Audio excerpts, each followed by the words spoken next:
জনাইছো এই মুহূৰ্তত এক বিশেষ খবৰ টিংখাঙৰ বামুণবাৰীত আছুৰ এটাক প্ৰহাৰ আৰু পৰিয়ালৰ লোকক প্ৰাণে মৰাৰ ভাবুকি দিয়াক লৈ অব্যাহত আছে প্ৰতিক্ৰিয়া সম্পূৰ্ণৰূপে বন্ধ হৈ পৰিছে সমগ্ৰ বামুণবাৰী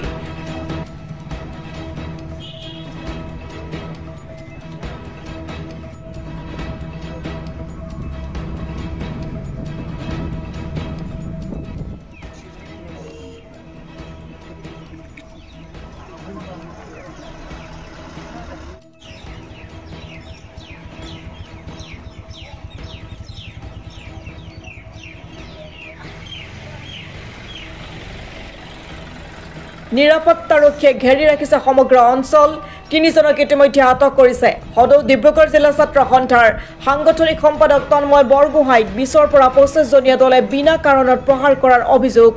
বাসগৃহৰ সন্মুখলৈ আহি পৰিয়ালৰ লোকক প্ৰাণে মৰাৰ ভাবুকি আৰু বাসগৃহ জ্বলাই দিয়াৰ ভাবুকি দিছে পুনৰ জনাইছো টিংখাঙৰ বামুণবাৰীত এক ভয়ংকৰ ঘটনা সংঘটিত হৈছে আছু নেতাক প্ৰহাৰ আৰু পৰিয়ালৰ লোকক প্ৰাণে মৰাৰ ভাবুকি দিয়াক লৈ অব্যাহত আছে প্ৰতিক্ৰিয়া ইতিমধ্যে অঞ্চলজুৰি চাঞ্চল্যৰ সৃষ্টি হৈছে সম্পূৰ্ণৰূপে এতিয়া বন্ধ হৈ পৰিছে সমগ্ৰ বামুণবাৰী অঞ্চল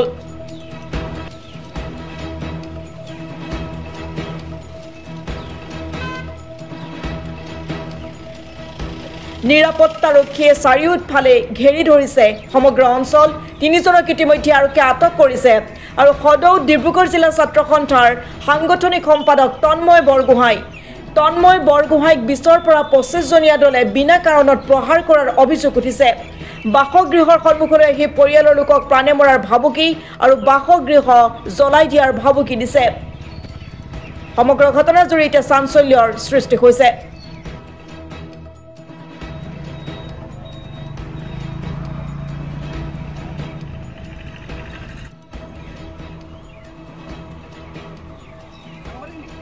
যোৱাকালি লেঙেৰী আঞ্চলিক ছাত্ৰ সন্থাৰ সতীৰ্থ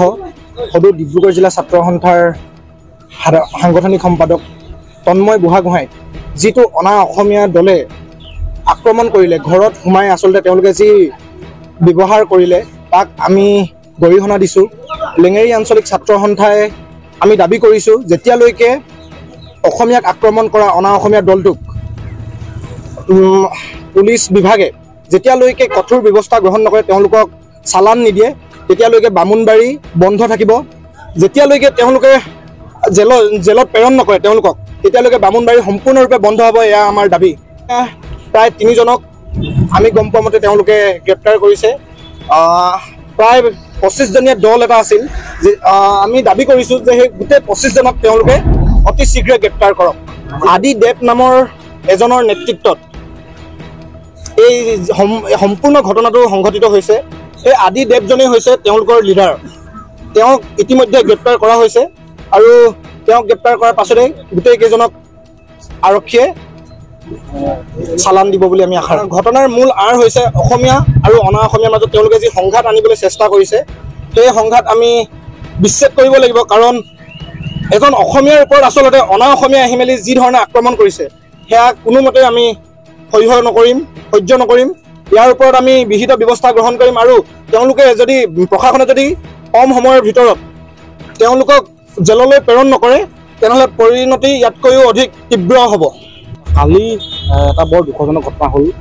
সদৌ ডিব্ৰুগড় জিলা ছাত্ৰ সন্থাৰ সাংগঠনিক সম্পাদক তন্ময় বৰগোহাঁই ডাঙৰীয়া এজন অনা অসমীয়া দুৰ্বৃত্তই যি প্ৰাণে মৰা আক্ৰমণ চলালে তাৰ বাবে আমি লেঙেৰী আঞ্চলিক ছাত্ৰ সন্থাই প্ৰথমতেই তেখেতলোকক সকীয়াই দিছোঁ যে অসমত থাকি অসমীয়া মানুহকে অত্যাচাৰ কৰিব এইটো কেতিয়াও হ'ব নোৱাৰিব আমি আজি বামুণবাৰী তিনিআলি একেবাৰে বন্ধ কৰি দিছোঁ আৰু যদি কি দেৱ আছিলে আদি দেৱ নামৰ যিজন যুৱক আহি পিনে যেতিয়ালৈকে বামুণবাৰী তিনিআলিত আহি পিনে যেতিয়ালৈকে ক্ষমা নোখোজে আমি তেতিয়ালৈকে ক্ষান্ত নাথাকোঁ আৰু তেখেতক আমি জনাই দিছোঁ যে অসমীয়াৰ ওপৰত যিটো দাদাগিৰি তেখেতৰ যিটো ডেমাগিৰি আমি সেইটো ফালি দিম আমি আছোঁ সেইটো ফালি দিম আজি ইয়াৰ পাছতে আমাৰ যিকেইজন আৰক্ষী বিষয়া তেখেতলোকে আমাক এখন নটিচ প্ৰেৰণ কৰিছে যে আমি বন্ধ উঠাই ল'ব লাগে কেলৈ উঠাই ল'ম আৰে অসমীয়াৰ ওপৰত যদি কোনোবাই আক্ৰমণ কৰিব আমি কি বহি থাকিম নেকি আমি কি তেওঁৰ নাম আদি মানৱ আছিলে ন আদি দে আছিলে তেখেতক আমি অতি সোনকালে ক্ষমা খুজিবলৈ অনুৰোধ জনাইছোঁ মৰাণৰ পৰা দীপু সোণোৱালৰ ৰিপৰ্ট অসম টুডে।